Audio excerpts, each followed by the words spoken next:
বিকেল টাইমে আমাদের বাসায় আমার আন্টি আসছে, আমার একটা আন্টি। তো আজকে আমার আম্মু আমার আন্টি এখানে রান্না করাইতেছে হালিম। আমার আন্টির হাতের হালিম অনেক মজা, যার কারণে তো এখানে ফার্স্টে এই পেঁয়াজগুলা আর তেজপাতা আর মনে হয় দারচিনি এগুলা দিয়ে ভাজা ভাজা করে নিতেছে, মানে যত মশলা আছে এগুলা দিয়ে পেঁয়াজটা ভালো মতো ভাজা ভাজা করে নিতেছে। যেহেতু আমাদের এটা মাথার মাথার মাংস দিয়ে রান্না করা হতো, যে ওই সাইডে রাখা আছে, যে এখানটাতে মাথার মাংস রাখা আছে, গরুর মাথার মাংস। আর এখন এটার মধ্যে দিয়ে দিল হচ্ছে আদা রসুন বাটা। ওই যে সে মানে আন্দাজ মতো আদা রসুন বাটা দিয়ে দিচ্ছে। মশলাগুলো কত উঠে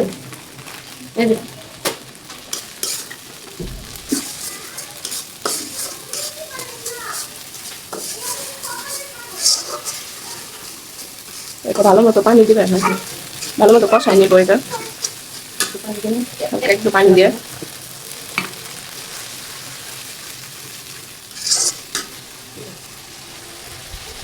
এখন এই যে প্যাকেটের যে হালি মিক্স মশলাগুলো থাকে ছোটটা দিয়ে দিতেছে, আর বড় যেটা এটা পরে দিবে।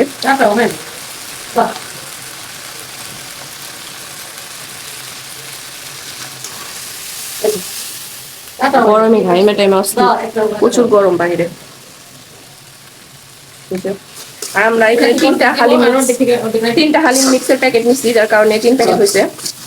এই 2টা প্যাকেট অলরেডি দেওয়া হয়েছে, আর এই যে লাস্ট প্যাকেট এটা।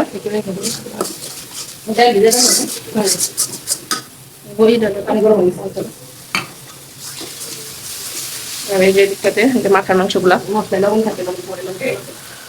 আর আমার আন্টি বলতেছে মশলায় নাকি লবণ দেওয়া থাকে, এর কারণে এখন লবণ দিবে না, যদি লবণ না হয় পরবর্তীতে দেওয়া হইব।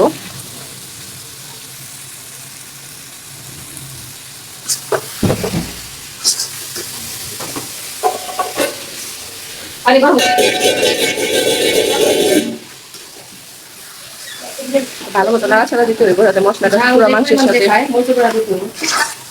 পুরোটা মাংসের সাথে মিশে যায়। আর এক্সট্রা ভাবে মরিচের গুঁড়াও দিতে হইব, মানে যে পরিমাণ দিয়ে জাল খায় ওই পরিমাণ দিয়ে দিবেন আপনারা। জাল খাই সবাই না। আর এমনিতে ওই যে হালিমটার মধ্যে ঝাল না হইলে ভালো লাগে না তেমন।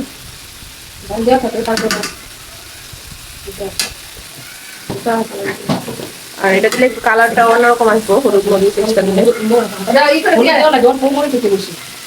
আর হলুদ নাকি একটু অল্প দিতে হয়, মরিচ একটু বেশি, কারণ নাইলে আবার ব্যালেন্স হবে না সবকিছু।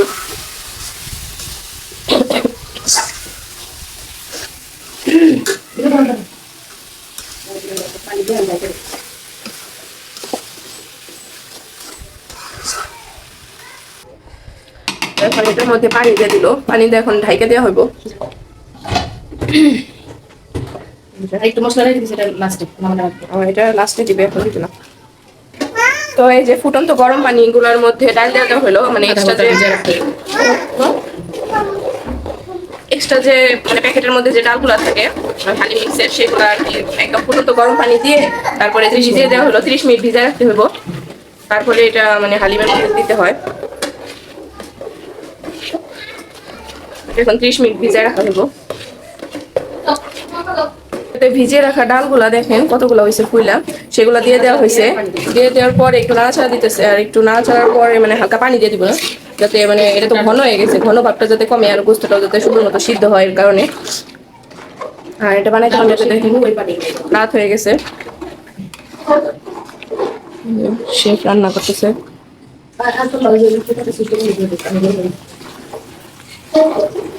ভালো মতো নাড়তে হইব, না লাইটা যাচ্ছে। ডালটাও সিদ্ধ হইব।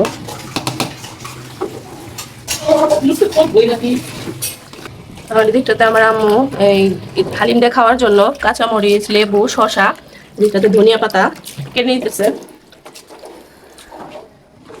এটা ভালো মতো নাড়াচাড়া দিতেছে আমার খানা। ক্লাইমেট এমন অস্থির, যেহেতু বাড়িতে প্রচুর গরম আর ঘরেও থাকা যেতেছে না প্রথমে।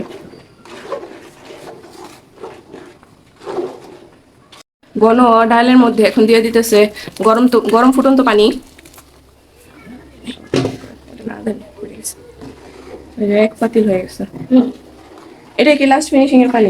আর দিতে হবে না? না, কিন্তু জাল আস্তে আস্তে দিতে হবে।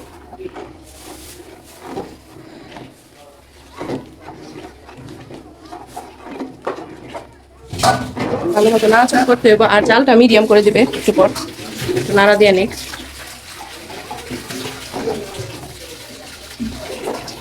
সবকিছু একদম পারফেক্ট আছে।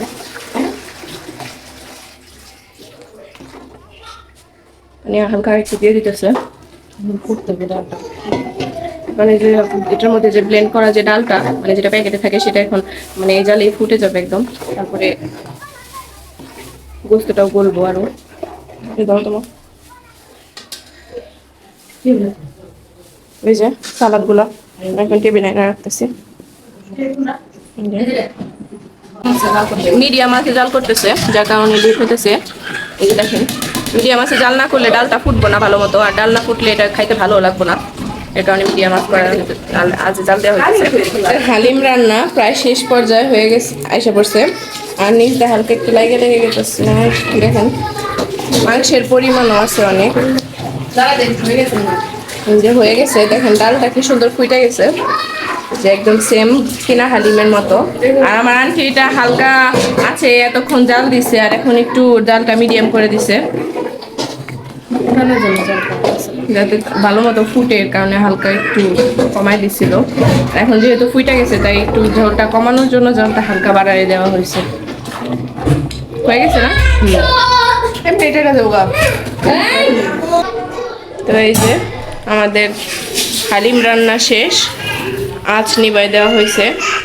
বুঝে খুব সুন্দর আসছে কালারটা। আপনারা যদি চান এইভাবে বাসায় খুব সহজে বানায় খাইতে পারেন। কিনা খাওয়ার থেকে ভালো বাসায় বানায় খাওয়া, কারণ কিনাটায় কি মাংস দেয় না দেয় তার কোনো ঠিক ঠিকানা নাই।